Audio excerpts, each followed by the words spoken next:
Whether it's in popular movies, exciting TV shows, or interesting TikTok clips, we've all heard the amazing sounds of dinosaurs. But have you ever wondered what these ancient giants really sounded like? Hello everyone. Welcome to a journey into the world of dinosaur sounds. I'm your host, and today, we're going to explore the interesting sounds these ancient creatures might have made based on the latest scientific research. Get ready to be amazed. If you love dinosaurs like I do and want to learn about different types of them, subscribe to the channel now. We're creating a full video series on every kind of dinosaur with the newest details. Our next video will uncover the most surprising facts about Tyrannosaurus sinensis, so don't miss it. It's not a surprise that most media portrayals of dinosaur sounds aren't true. A few decades ago, we didn't fully understand things. Scientists are still arguing about and studying this interesting subject.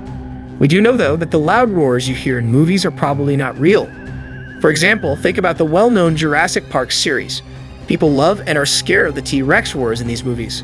In real life, though, dinosaurs probably didn't sound like this. Theropods, which were carnivorous dinosaurs like the T-Rex, probably didn't roar like lions when they walked around. Instead, they probably made sounds more like birds and animals. They all make sense because they are archosaurs, the same family tree as birds and alligators today. It's likely that bigger dinosaurs, like the powerful sauropods, made low-frequency sounds. These deep rumbles might have been able to reach far away, even through thick woods, letting these giants talk to each other over large areas. Paleontologists think that their sounds might have been a mix of elephant rumbles and crocodile growls. Imagine that every sound made the earth shake. It's not always true what you hear about dinosaurs in different sources. Many of these sounds are made by changing the pitch of bird calls or other animal noises and then slowing them down. These creative views are sometimes interesting, but they aren't always backed up by science. If you want to be sure that a source is accurate, always look into it. Let's begin with the Tyrannosaurus rex, which is the most well-known dinosaur. People are always interested in this scary animal and its terrifying roar. The roar of the T-Rex in Jurassic Park was made by mixing the sounds of a baby elephant squeal, an alligator chuckle, and a tiger snarl. They even used the sound of a whale breathing to make it sound like it was breathing. How true to life was this mix? It made for a dramatic and lasting roar. New studies paint a different picture. It is now thought by scientists that the T-Rex probably made low-pitched rumbles with its mouth closed instead of roars with its mouth open. This means the T-Rex may have used deep, resonant sounds to talk, more like big birds or animals. Imagine a huge 8-ton animal making a rumbling sound that you could feel in your bones before you heard it. The standard Hollywood roar wouldn't be nearly as scary as this sound. In a study that was shown in the BBC program, The Real T-Rex with Chris Packham, the sounds of the T-Rex were imitated by a mix of a Eurasian bittern and a Chinese alligator. The result was a low, booming sound that probably echoed through the ground and air and gave everyone who heard it chills. In the noisy, crowded settings of the late Cretaceous period, this way of talking would have worked really well. Next, let's talk about the Parasaurolophus, a dinosaur that is known for having a head that looks like a tube. Paleontologists found a well-preserved Parasaurolophus head in 1995. This let them learn a lot about the animal's unique anatomy. A few years later, they did a CT scan to make a 3D model of the skull's airways. Scientists were able to simulate the sounds this dinosaur might have made with this 3D model. A strange, resonant sound was probably made when air went through its crest. Imagine that you were in the Mesozoic era and you were standing by a calm river. All of a sudden, you hear a deep musical sound that echoes across the land. Most likely, this was a Parasaurolophus calling to its group or sending a message across the vast plains. It's important to keep in mind, though, that this reconstruction doesn't take into account any soft tissue structures that may have been in the nasal cavities. These soft organs might have changed the sound and the flow of air. Even with these questions, recreated sounds give us an interesting look into how this one-of-a-kind animal might have talked. Finally, let's look at the Pinacosaurus, a dinosaur that isn't as well known but is just as interesting. Pinacosaurus was an ankylosaur, which means it had armor made of hard plates and spikes. A rare preserved larynx from a Pinacosaurus was recently found by scientists. This discovery gave us new information about how these armed giants could talk. Even though Pinacosaurus weighed 2 tons, it may have made sounds that were incredibly soft. The way its throat was built made it sound like it could make different sounds, like grunts, rumbles, and maybe even chirps. The thought of a huge armored dinosaur singing is amazing and goes against what we thought we knew. Paleontologists compared the fossilized larynx to those of live birds and reptiles to look into these ideas. They discovered that Pinacosaurus had traits that were like birds, which suggests that it may have been able to make complex sounds. But it's not likely that ankylosaur sounds were exactly the same as birds today. Instead, they probably mixed parts of bird calls and reptilian sounds to make a unique sound identity. Finding new ways to study dinosaur sounds is an area that is always changing. Every new find helps us learn more about how these ancient animals talk to each other. We should remember that our knowledge can always change as new evidence comes to light, even though current models give us interesting new information. Welcome to the world of Stegosaurus, which is known for its plates and spiked tail. These dinosaurs lived in the late Jurassic time, which was about 150 million years ago. They ate plants. With its small head and big, bulky body, the Stegosaurus had a very different look. What about the sounds it makes? Researchers think that Stegosaurus may have made low-frequency grunts and rumbles. These deep sounds could have been used for more than one thing.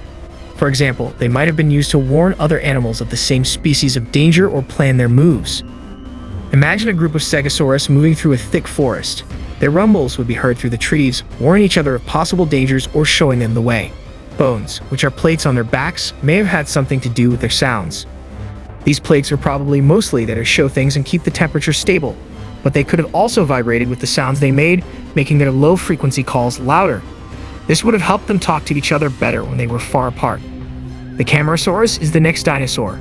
It is a big sauropod with a long tail and neck. In its time, Camarasaurus lived in the late Jurassic and was one of the most popular and widespread sauropods. The animal's long neck not only helped it reach high plants, but it may have also been very important to its calls. The long necks of sauropods like Camarasaurus were probably used to boost low-frequency sounds. In prehistoric times, these deep, resonant calls would have spread across the land and helped these giants talk to each other over long distances. Think of the deep, booming calls of a Camarasaurus herd echoing through the woods and valleys. They would have needed these sounds to stay together as a group, especially in the crowded and noisy places they lived. These sounds could have also been used to scare off animals. Smaller animals that were after the sauropod might have been scared away by its deep, echoing call. It's also possible that these calls were used in mating practices, with males making louder, deeper calls to attract females. Finally, let's talk about the Velociraptor, a small but dangerous animal that hunts. The Velociraptor became famous thanks to Jurassic Park, which showed it as a scary and smart killer. It's more likely that Velociraptors had feathers and were about the size of a turkey. They were smart and quick, even though they were big, and they hunted in packs to stay safe. Scientists think that Velociraptors talk to each other by hissing, growling, and maybe even making sounds like birds. These sounds would have been very important to how they interacted with each other and how they hunted. For instance, a number of hisses and growls could have been used to plan an attack and make sure that the pack worked well together to catch their prey. Bird-like calls may have also been used to talk to other animals in the pack, warn of danger, or mark territory. Imagine a group of Velociraptors sneaking through the forest. The hisses and growls they make would make the environment very scary. These sounds would have been very important for keeping the pack together and making sure the hunts went well. Today's technology is very important to our understanding of how dinosaurs made noise. Scientists can rebuild the vocal apparatus of dinosaurs with amazing accuracy thanks to progress in CT scanning and 3D modeling. Researchers can get a good idea of what sounds dinosaurs made by comparing these reconstructions to the vocal structures of living things today. No matter how far things have come, there are still many problems to solve. There aren't many fossils of soft cells, which are important for making sounds. At times, this means we can't be sure of how air moves through a dinosaur's throat. The animal's surroundings would have also had an effect on the sounds they made. He might have needed different sounds for dense woods compared to open plains, for instance. It will be possible to learn even more about dinosaur sounds through future study. We'll get closer to making sense of these old sounds as more fossils are found and technology gets better. More remains of rare vocal structures, like larynges or syrinxes, are also being looked for by paleontologists. These structures could show directly how dinosaurs made sounds. It's a fun and constant quest to figure out how dinosaurs made their sounds. It's getting easier to picture what life was like for dinosaurs with each new find. The sounds these extinct animals made, like the deep rumbles of sauropods and the possible chirps of ankylosaurs, give us a fascinating look into life millions of years ago. So, what do you think? Do you prefer the dramatic, imaginative roars of Jurassic Park, or are you more fascinated by the scientific reconstructions of dinosaur sounds? Share your thoughts in the comments below. If you enjoyed this journey through the vocal world of dinosaurs, don't forget to like and subscribe for more exciting content. Stay curious, and see you in the next video.